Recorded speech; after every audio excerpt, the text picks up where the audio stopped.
Well, as a trade union centre and an organisation that represents unions, we are really interested, of course, in what happens in workplaces. What happens in workplaces is an underdeveloped area of policy in our view here in Scotland, and we recognise the importance of what happens in workplaces, how workers do their jobs, how their jobs are designed, how work's organised, to address some of the key economic challenges that we have in relation to improved productivity, growth in our economy, and also in relation to inequality and income inequality and how that drives up pay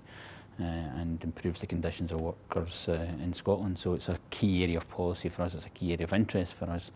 and one which we're hoping we'll see develop in Scotland now and in the future.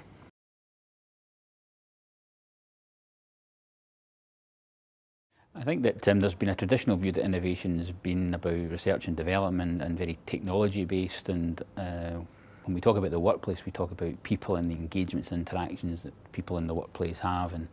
that's managers and workers, and it's incredibly important that if we're to create the right conditions in workplaces where new ideas can come to the fore, where they can be developed, and we can get real innovation, and the workforce and individual workers and workers as a collective are involved with managers in these sorts of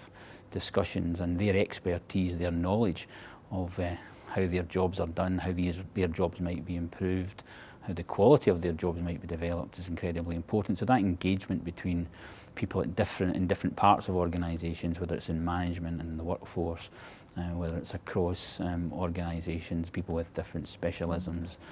is incredibly important in ensuring that we have the sort of innovative workplaces that we want to see.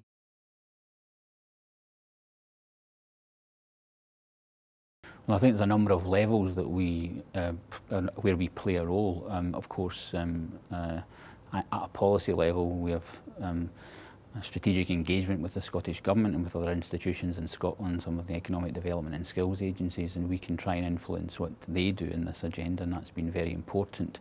We're about to see, I think, some very important developments in policy terms in Scotland in this space, and I think we've been quite influential in helping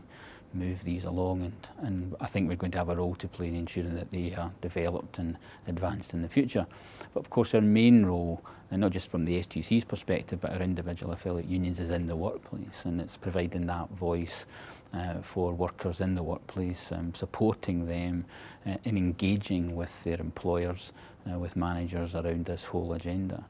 We of course have objectives in terms of improving the conditions of work, and that's part and parcel of this agenda, and it's important that that sits alongside a constructive dialogue with employers about how organisations can improve and develop, how productivity can be improved, because at the end of the day, that's what creates job security for workers, that's what allows their terms and conditions to be improved, and that's what we want to see. So I think we've got a central role to play alongside other agencies, employers, government, and other parts of Scotland's wider stakeholder base.